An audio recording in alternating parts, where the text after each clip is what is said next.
Hello, I'm James O'Loughlin and welcome to the Business Centre New South Wales Government Business Connect webinar. I'm hosting this discussion instead of Steve Waite.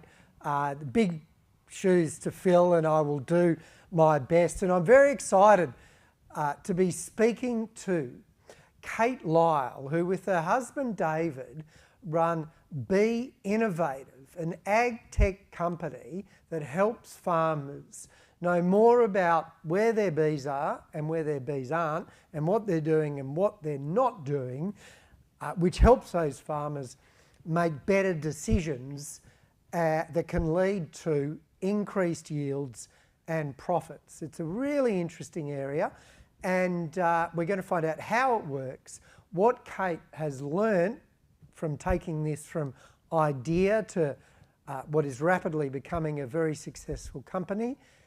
And it's a very warm welcome to Kate Lyall. G'day, Kate. Hello, how are you? Good, thank you very much for joining us. Now, firstly, I'm pretty sure most of us know bees, pollination, it's pretty important, but can you just fill us in on the vital role that bees play in a farmer's life?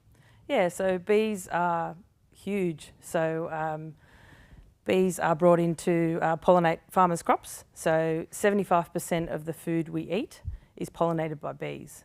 So that's over 100 crops around the world that we need bees for so we can have food on our plates. And with those bees coming in and pollinating them, what are the variables? I guess the number of bees, how healthy they are, how active they are. Yeah, definitely. So the health of the hive is huge. If you've got hives that are weak, they're not going to pollinate very well, and the numbers of bees in the hives are a lot less. So normally what will happen is farmers will bring beekeepers in to drop their bees off, and they will bring in a certain amount of bees per acre. Yeah. So the beekeeper will come in, drop the bees off, and then they'll sit in there for about 6 weeks or however long the crop is flowering for.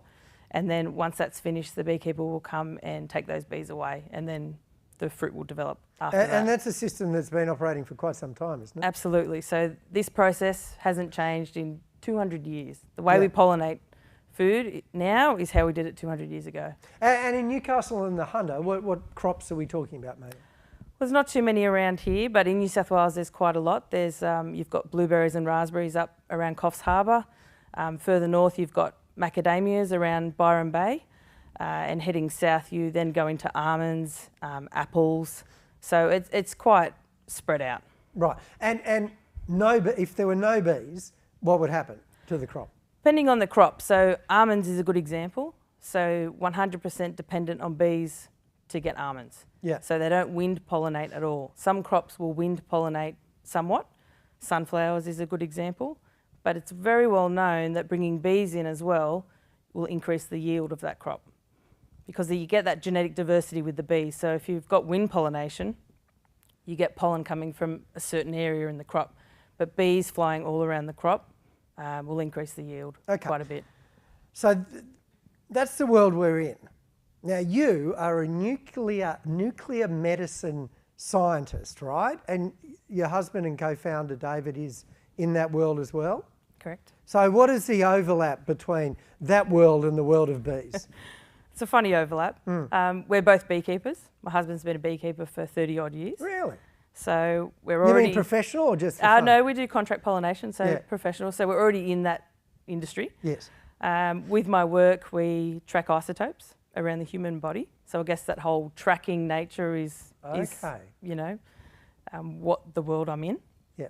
So no laughing about puns, but it literally started over a cup of tea, no joke. Yeah. And we were talking back in about 2016, 2017, and we were saying, like you put the bees in, how do you really know where they go? Like, yes, bees have wings and yes, they'll fly, but they don't fly in concentric circles. So how do you really know where they go? So we started, looking at the practices that asking questions, the practices that we do now is what we did so many years ago. Surely it's time to make it better. So did you find that there was a problem in that, for example, two farmers might put an identical number of bees with an identical crop, and one would have a really high rate of bee-achieved pollination and one wouldn't, and you couldn't really work out why? Well, absolutely, and the reason for that is you've got different topography, you've got different surrounds around the crop. Like if you've got big eucalypt trees that are surrounding the crop, you'll get more shadow in the morning, so the bees don't come out as early. There's a whole swag of factors that affect bees. Yeah. Weather is a huge one as well. Right. So what did you come up with? So we've come up with, it's the easiest way to describe it, it's like a radar. So it sends out an energy pulse, it gets a lot of data back, and we can identify in the crop where the bees are and more importantly where they're not. Right. So initially when we started we thought, we'll put these sensors out all through the crop. Yeah. But Well, just let me ask you about a radar for bees first, because that sounds not the easiest thing to design. No, not at all. So, I guess with our work that we do, like how are we going to track these things? They're so small. So we just sort of got planning and started, and we came up with what we've got. So it's just, as I said, sends out an energy pulse, gets a lot of data back. We've got back-end algorithms that sort out what's what. So you get data back from probably birds and slugs and everything. And also the leaves as well. Yeah. And so we can see. But the smart thing in the background, which you designed, can tell what's a bee and what isn't a bee. Exactly. Right. So that would have taken a while to get right, wouldn't it? It did. How long? A couple of years. Yeah. 2 years probably. Right. Yeah. And so that means you can say, all right, there's lots of bees on that part of the crop, but we're not getting any there. Absolutely. Is that right? Absolutely. And has there been any way for farmers to have that information before? No, not at all. I mean, could they go for a walk and think, well, there kind of seems to be more bees here and less there, but be very vague and often the farmers just sort of leave it up to the beekeepers to bring them in. Yes, they do walk the crop, and then often at the end of the season they can sort of see, yes, we've got better yield over this end. Not really sure what happened over here. But it's a bit late then, isn't it? It's too late then. You've got to wait till next year if you want to try and fix anything.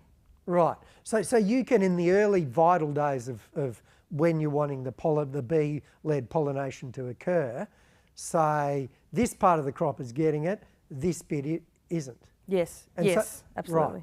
Right. And that's what your innovation is. It gives farmers that information. So we display the results to the farmers on a colour graphic, a bit like a radar rain map.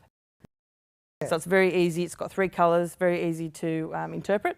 And the most important thing is once the bees are in, you can't move the hives in a short distance because the bees will go back to where the hive was and then unfortunately die. So if you want to move hives... Are they not that... I mean, that's not very smart, is it? No, it's not I mean, very you smart. probably think bees are very smart, do you? No, I do, but that's not very smart, is it? That's one. No. Yeah. I mean, we all have our blind spots. That's right. So if you want to... Because the honeybee will travel approximately about 3 kilometres from the hive, if you do want to move bees, you have to move them further than that for a couple of weeks. They reorientate and then you could bring them back, which doesn't fit with the pollination period. So then what do you do when the farmer has this information, this bit of the crop's getting pollinated, this bit isn't? Yes. How do they, I mean, okay, you've identified to me what the problem is. How do they solve it? So there's 2 options. Yeah. They can either decide to leave it as it is and we'll redo it next year. Right. Or they might want to bring some more bees in. Right. So have they another can go. have another. Yeah, we'll just continue what they're doing, but ring the beekeeper and say, hey, can you bring in another 20 hives? Yeah, right. And we're going to put them over here when you right. arrive. Put them right in the middle of the bit that isn't getting pollinated. Exactly. So yeah, we can tell them where the best spot is to put them. Yeah, yeah.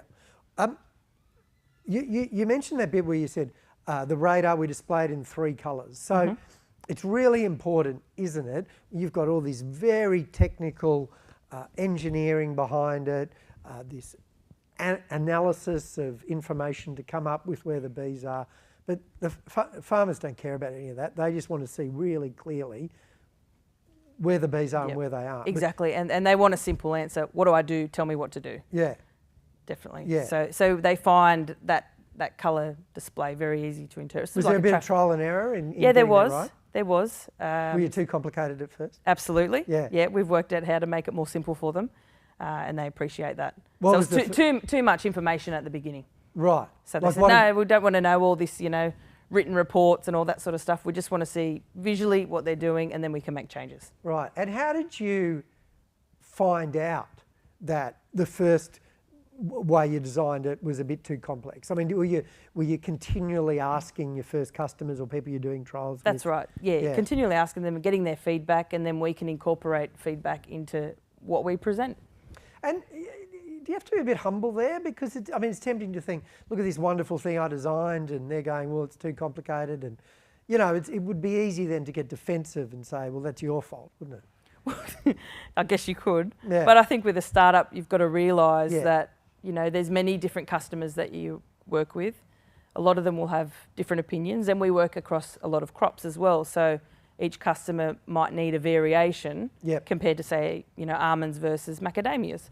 Yeah. So I think you've just got to be open, and you've got to take on advice, and these are the people that you're dealing with, and welcome their advice. And if it fits to change how you present it to the customer, then I think take that on board. Yeah, great. How did you get your first customer? I'm just trying to think how we got our first customer. I know how it was. We went and presented to the blueberry growers up at Coffs Harbour. We did like a bit of a presentation on what we were doing, and from that we then got a couple of blueberry growers. So we spoke to sort of like their governing body. Yeah. And then that disseminated down through the to the growers. And then we had a few of those like early adopters that were interested, so we went up and did a trial with them. So you said from firstly having the idea to first customer was what, 2 years? Yeah, at least 2 years. Well, at least 2 years. Yeah. And were there times in that period where it just felt like you'd never get a customer? Oh, yes. Yeah. Definitely. And so a lot of people go through that. In fact, I would suggest almost every startup goes through those doubts. Or yes. Anyone writing I've got this great product. Where do I start? Yeah. Yeah. Or anyone writing a book or writing a song, you started but you haven't finished yet and you wonder if you'll ever finish. What advice would you have for people? I think my biggest advice would be to get help. So there's a lot of people in the startup community. There's great venues like the Business Centre that will help you. This is how you start, you do your business plan, what are your pains, what are your gains, like go all through everything if you want, investment. Every little aspect of a startup that you might not want to do that particular part, but you can consider it and decide if it's worth it for your company. So I think engaging with the professionals and the people out there that can really help you, this is the journey that you need to go on. And when did you first do that and how did you do it? That would have been in 2016. Yeah, 2017. So near the beginning. Definitely. Yeah. Definitely at the beginning. And it was just, you're seeing out in the media, sort of accelerators or things to sort of get you going for your startup. And we just sort of started with something with CSIRO. They had a prime, so it was like a taste of an accelerator. And following that, we linked up with the Business Centre, and you just get a real good idea on everything you need to know about a successful startup and how to get it going. Yeah, great. And you mentioned earlier pains and gains, which is a phrase that's probably familiar to many in the audience, but possibly not all. What do you mean by that, and how did it apply to be innovative? So when you've got a product that you've created in a startup, it's no good creating a product and say, who's going to use this? You need to create your product with the idea of where you want to take it, and you need to know what customers might use this product and what are their pains. Because if you make a product and they go, oh, that's no good to me, well, you've wasted 3 years. Yeah. So I think you've really got to do those sort of initial interviews with your potential customers and finding out what problems they have, what they would like to see, this process done better, and go from there. And I guess you were able to do that when you were beekeepers and working with clients. Exactly. So being a beekeeper, we were already well aware of what the pains were. So you pop your bees in and the grower said, oh, they didn't do very good this year. We were sort of already had that industry knowledge, which shaped our pathway that we took. Did you feel like giving up at any point? Often. Yeah, and why didn't you? I think doing a startup, you've got to have a little crazy in you. Yeah. And the motivation that, I really want to see this process done better, and I can see at the end of the day, if we're successful, how much this will help the farmers, for our example. Must be stressful doing it with your spouse. No, it's fantastic. Really? Yep. You think about it, we work on it all the time, during the night, during the day. That's what I mean. No, it's great. We get on very well. Really? And having a great time doing You it. don't argue about it? No.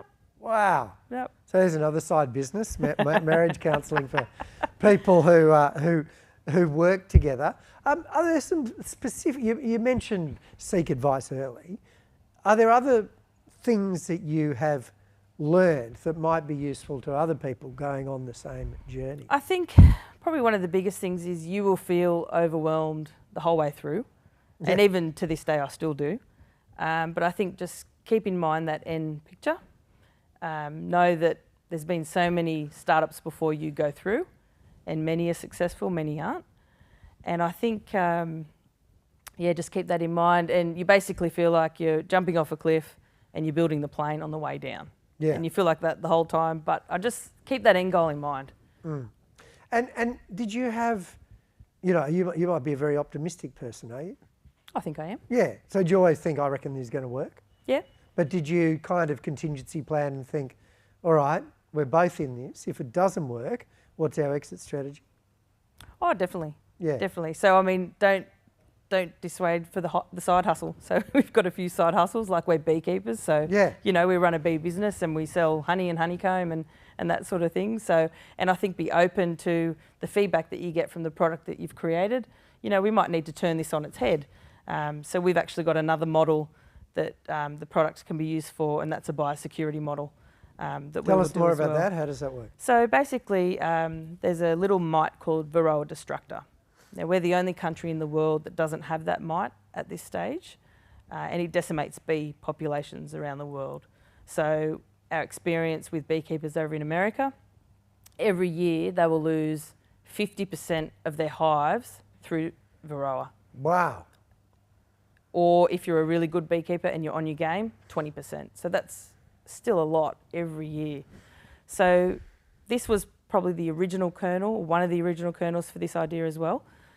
So developed as a biosecurity model. So what we would do is the incursion of Varroa will be most likely on a container ship. And we have actually had a few close calls down in Melbourne over the last couple of years. And what happens is when the bees come close to shore, they've been out at sea for many weeks. So the first thing that they'll do is go off into the landscape and set up a hive. So that might be in a tree trunk or someone's wall cavity. So the idea is once that Varroa gets established and the bees then swarm as they naturally do every year, that will spread through the countryside and it will be very hard to stop. So currently they have what's called sentinel hives around the ports, and that's an empty bee box with an attractant in it. So if the bees would hopefully go in there and then they're checked, I think, every week or every couple of weeks. But the idea is, if that then spreads, well, how do you know? Like it's too late. Like New Zealand had Varroa for about 18 months before they realised. Wow. And it was too late. So what we can do is we would have a monitoring station that we set up. The bees would come in, we would image the bees and with AI get a ping, that bee's got a Varroa on it. We would then use our drone and our radar to track that bee back to the hive, back to the wild hive, because once bees eat sugar water, they would make a beeline, which is where the word comes from, straight back to the hive. So you'd be able to work out the vectors and track that bee back to the hive and then go and eradicate it. So that's another, so I guess, you create a product and you can see other uses for it. So is that product being used yet? Not yet. And hopefully won't need to. We're a bit busy doing the other thing at the moment. Yeah, okay. So how many customers have you got for the bee radar? BEDAR, is that what it's called? BEDAR. Yeah. Between 10 and 20. Between 10 and 20. Yeah. And what challenges has COVID placed in front of you? Well, with a company that we can work in 100 crops anywhere in the world that they're grown, COVID's had a huge effect on us.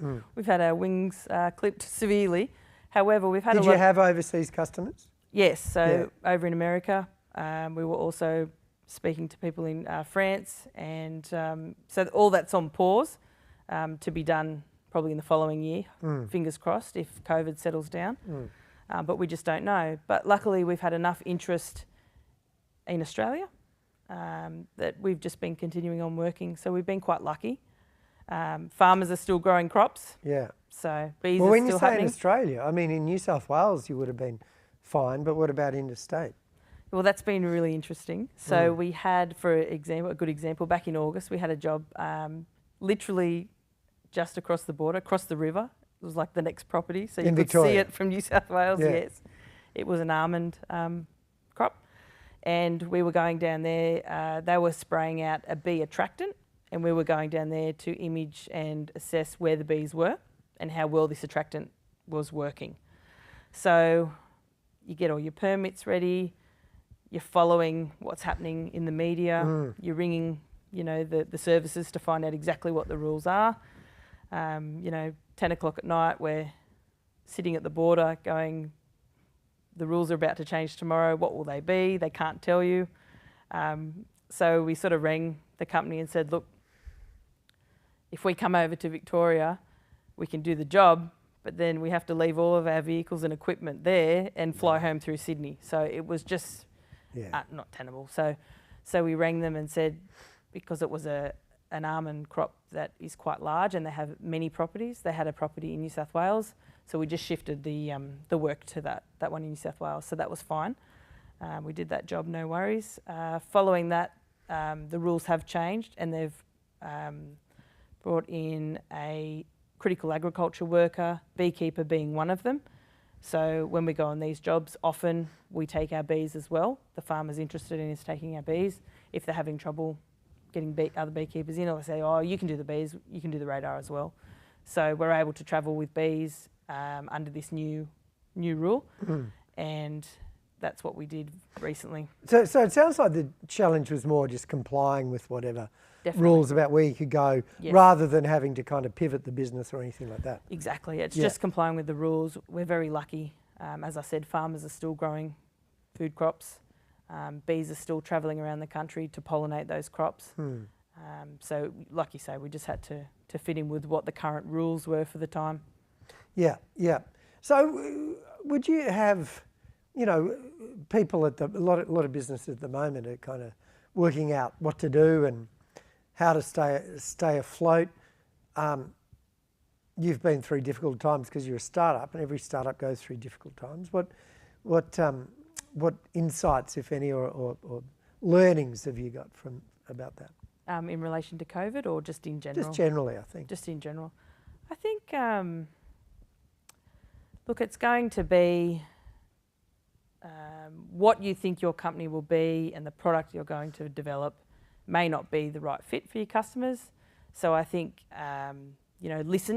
listen to what they're saying and adapt that into your business. And the other thing is, it's challenging whether you seek investment or if you try and bootstrap your startup. So you've got to do what's right for your company. Yeah. And how did you make that decision? So we made the decision, we're bootstrapping at the moment, and we feel that once we're ready for, yes, we've been doing work and have customers, but once we're ready for that big global launch where we can work in, say, 10 countries at the one time, that's when we'll seek our investment. So we can grow the company and grow the company's value for the moment because we have customers, and then that will influence the amount of investment we can get. So it's just you and your husband David now at the moment, isn't it? Yes. And it's probably not that much of not that labour intensive, is it? I mean, I guess you tell me, but I would imagine you go, you install it, you get the data, you analyse it, you give it to them, but you might be able to be working on other jobs at the same time. Yeah, so typically we go to the job for 3 to 5 days. Depending, the bees will fly differently depending on what the weather is. So a full sunny day where it's warm to a partly cloudy day where it's a bit cooler. So we like to give the farmer a different variety in what the bees are doing. So, what does the radar look like? It's how big is it? Well, it's about 2 kilos, so it fits under the drone. Yeah. And it's just in a dome. Yeah. So it's all sort of protected from the weather and so but it's got a honeycomb print on the outside. Very cool. Oh, so it's on a drone and it's flies underneath around. the drone. Yep. Yeah, right. So very quickly, early on, we were thinking, should we put these sensors on stands and just put them in numerous places throughout the crop. But very quickly we thought, you know what, let's just couple it under a drone, and it allows us to scale what we're doing a lot quicker. And would you just use one drone per farm or a few? Depends how big the farm is. Anything that's, you know, less than 100 acres or less, we'll just use the one drone. The batteries typically last for about 20 minutes. So you do need to have enough batteries to keep charging, and then you can keep the drone flying most of the day. We like to do sort of 3 missions, morning, lunch and afternoon. The bee activity will change throughout the day as well. Right. So it tends to be better sort of that during the day, early morning when it's a bit cooler and the sun isn't up as much. Yeah. They stay at home And for so a bit do you longer. generally map the same area 3 times or more? Probably more. No, we'd do more. So 3 times a day, and we're typically there for up to say 5 days. Oh, so you might So map. we can get a lot of variance. Yeah, right. Right. Great. Now, a question here from a viewer. What were you doing in the US? What crops, and how did you help them? You know, what did you improve on? Yeah, on what they had? so last year we went over to North Dakota. They're a big sunflower growing state, and every crop we work in for the first time, we do it as a trial. So basically we can prove our worth. So we went over and did a trial in sunflowers, and we worked on 2 different properties. Yep. And this sunflower crop was grown for oil. So we actually improved their oil content by 30% with the better bee placement. So Wow. that was huge. So when they get paid sort of, you know, anywhere on 40% oil is great. If they get 41%, so over a certain threshold, they get a bonus. 42, like it just increases exponentially. So we got a huge response for them. Great. So there's business there when you're able to go and get it. Absolutely. And the interesting thing with sunflowers is they're quite well wind pollinated too. So it just shows you how well the bees actually do in crops that are also wind pollinated. And have you got competitors? Not at the moment. That's good. So good place to be, but Yeah. it won't be for long. So Yeah.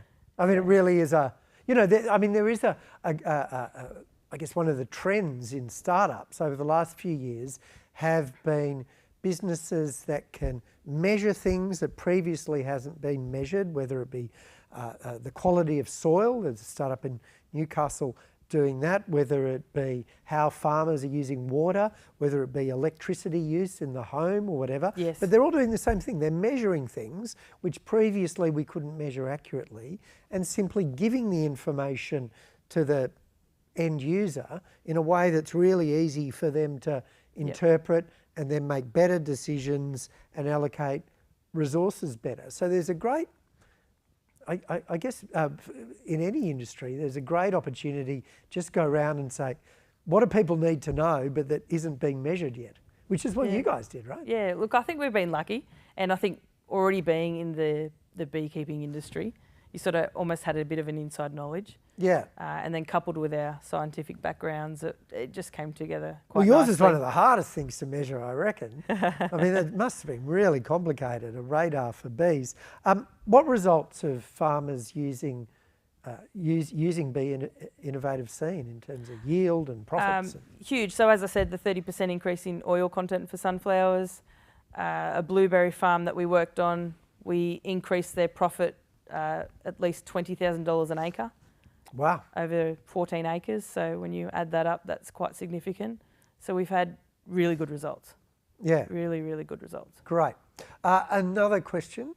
Does the improved pollination make the fruit bigger? Because if that was the case, it'd make a huge improvement to the farmer's income per crop. Depending on the crop that you're working in. So for instance, for this question, blueberries is a very good example. Yep. So better pollination, you do get a bigger blueberry, and over a certain size, they do become a premium product. So yes, you can get more money for the product. Poor pollination, the fruit is a lot smaller, and under 10 mils, they actually throw it out. Right. It's not even used for anything. Wow. So only a couple of millimetres in size, throwing out versus a premium product. I'm just thinking, I mean, when I read the question, I think about giant almonds. I don't know if I want a giant almond. You know, I like being be able to have a handful of. Well, that's exactly right. So, Yeah. but say sometimes you can pollinate too much. So Right. apples, sometimes they then have to go through and thin the crop because the trees can't hold the amount of fruit. So could you pick up that too? Yes. So what we can do, we actually was talking to a plum grower, and he was saying to us when we were down at Evoke in February this year down in Melbourne, and he was saying to us that, you know what, this is fantastic because I wouldn't want green on my crop from your radar. I would want yellow. Now yellow is in the middle. So he thought having, red, yellow, green is what we use, traffic lights. Green is too much for his trees. So he said I could actually optimise what I get using your radar, but not wanting full pollination. So that's another interesting thing that we've come across. Right. So yeah, every crop we work in, there's just different things that the growers want. So in your experience so far, have you thought, you know what, down the track, there's something else we might be able to develop that's even better, that there's a need for? As far as bees, not yet. There's a lot of in-hive technology that's being developed. Yep. But it doesn't sort of really tell you, yes, the hive might be strong, but it doesn't really give you that insight to what they're doing in the crop. Yeah. So I think for now, what we're doing is sufficient. But as I said, always listen to your customers. There might be something. We didn't think about he might want average pollination. So there's always things that are coming up as you talk to your customers that you think, oh, I can incorporate that into what I'm doing. Yeah. And I wonder, do you see yourself as disrupting? This it's almost not a disruption because you're not disrupting an industry because it wasn't even there before. There was no industry of measuring that's right. Bees except farmers walking around going, there seem to be more here than there. That's right. I don't see it as a disruption. I just see it as a huge gain and a win for the farmers. The other win, talking with other beekeepers, is they would say to us, oh, this is fantastic. The farmer will value what the bees do for their crop a lot more. So we might be able to charge more per hive. Yeah, right. So they're also seeing a win as well. So we've had some really good responses from both the farmers and the beekeepers as well. Was it hard initially to know how to price this? Because you're not going into a market and saying we've got to go a bit cheaper than our competitors because it's a totally new market. Well, we looked at a few things. So we thought, well, each farm we work on is going to be a different size. They might not want us to scan the whole place. They might want us to just scan half. So we charge $1 a certain amount per acre so they can raise or lower as they feel. The other important thing is all the different crops we work in, they're all worth different amounts per acre. Yeah. So blueberries is a very high value crop, and so you'll often find that they're on smaller plots. Sunflowers is more of a broad acre crop, so the dollars they get per acre is a lot less. So yes, we do gauge what we charge. We do our research on what the crop is worth, and then we go from there. So we don't just have a certain dollars per acre and that's on every crop, we do change. Yeah. Another question is the data you're collecting of value within your business model? Yes, I think it is. Yeah. So huge amount of data. And we just use it for ourselves, but the way we present it to our farmer is not all the raw data, it's just this is the outcome. Mm.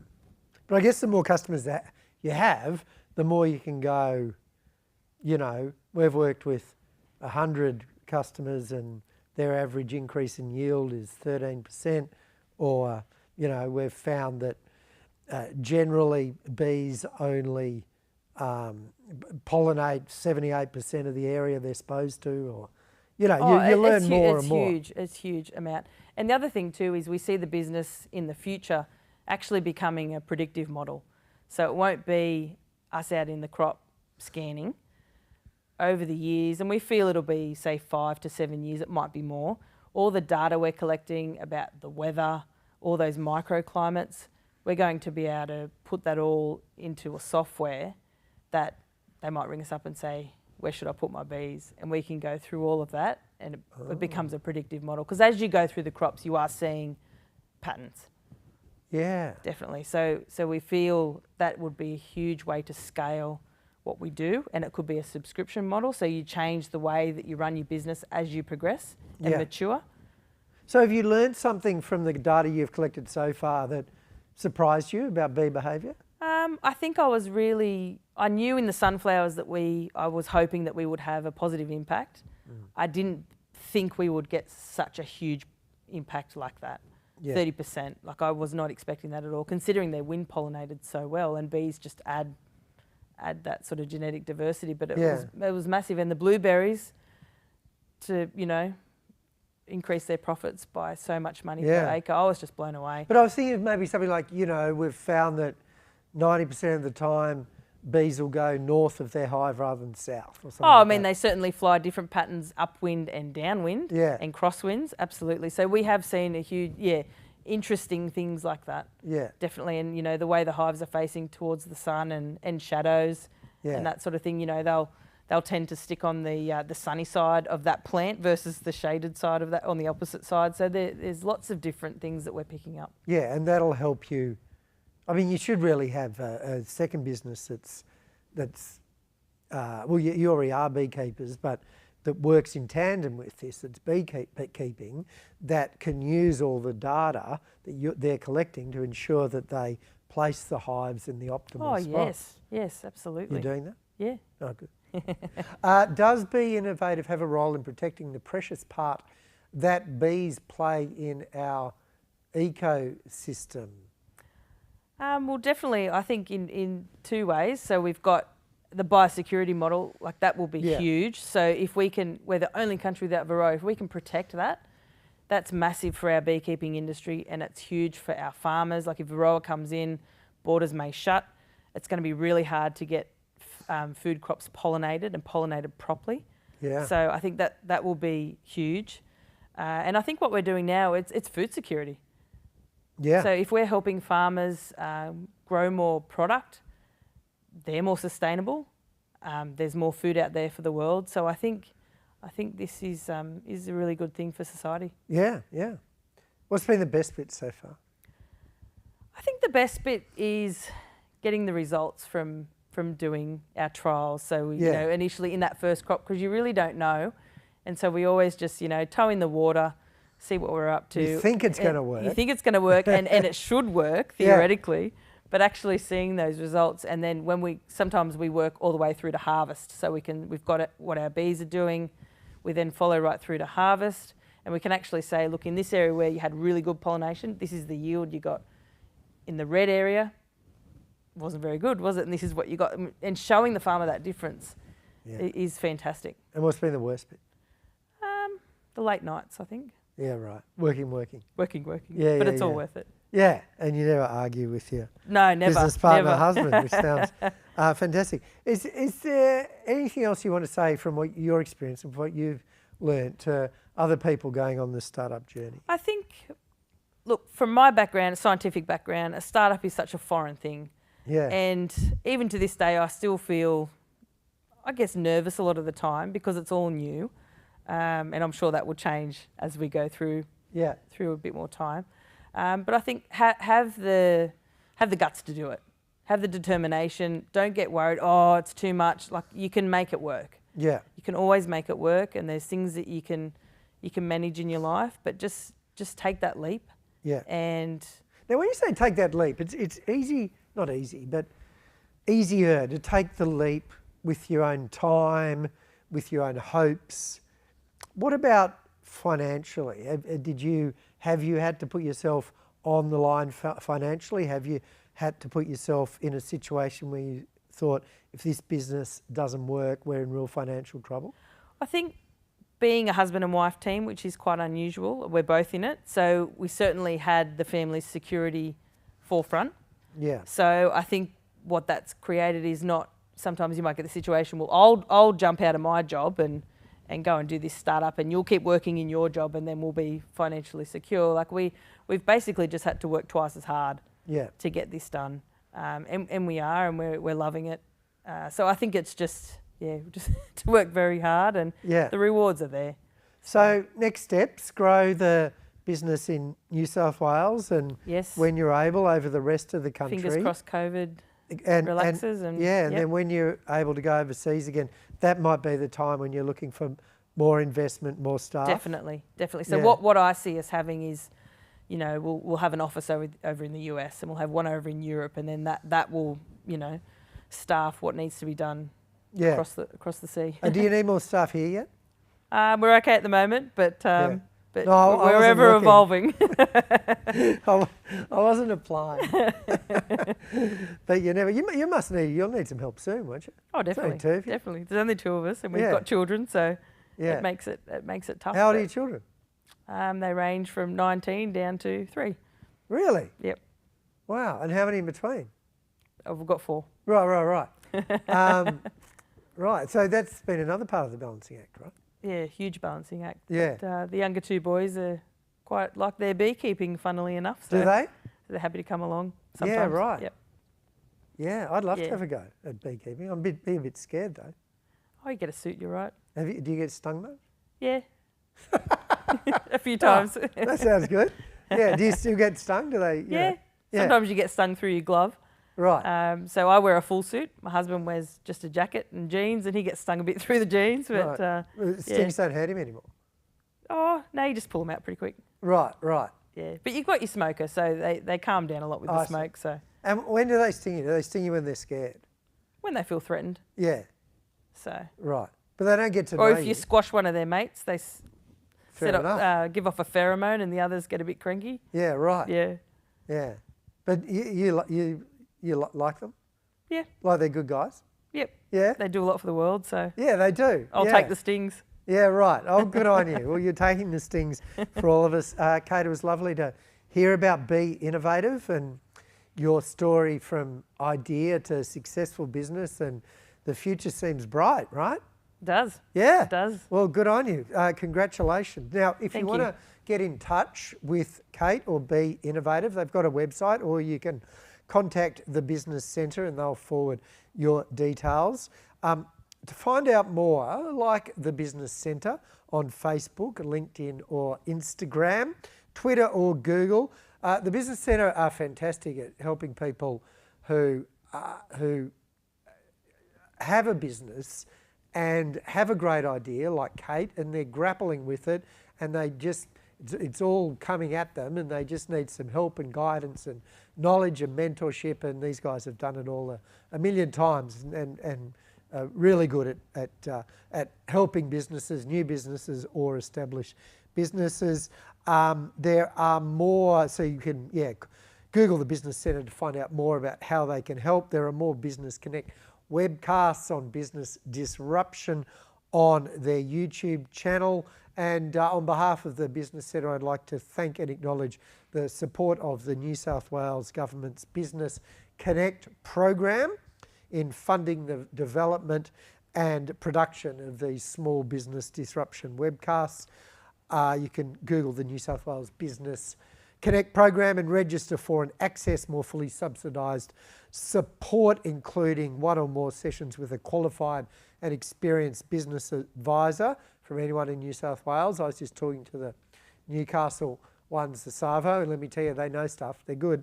Finally, thanks once again to Jono and Tom and the amazing team at Fordtronic, who provide the webcast expertise and technology behind this webcast, and who have been the AV partners over a whole range of projects, and who the Business Centre in Newcastle strongly endorse, as do I, after working with them today. And if you'd like to talk with them about implementing webcasting as part of your business, or want to talk to the Business Centre about accessing this site here at the Business Centre in Newcastle to film or cast an event or a presentation, then reach out to them.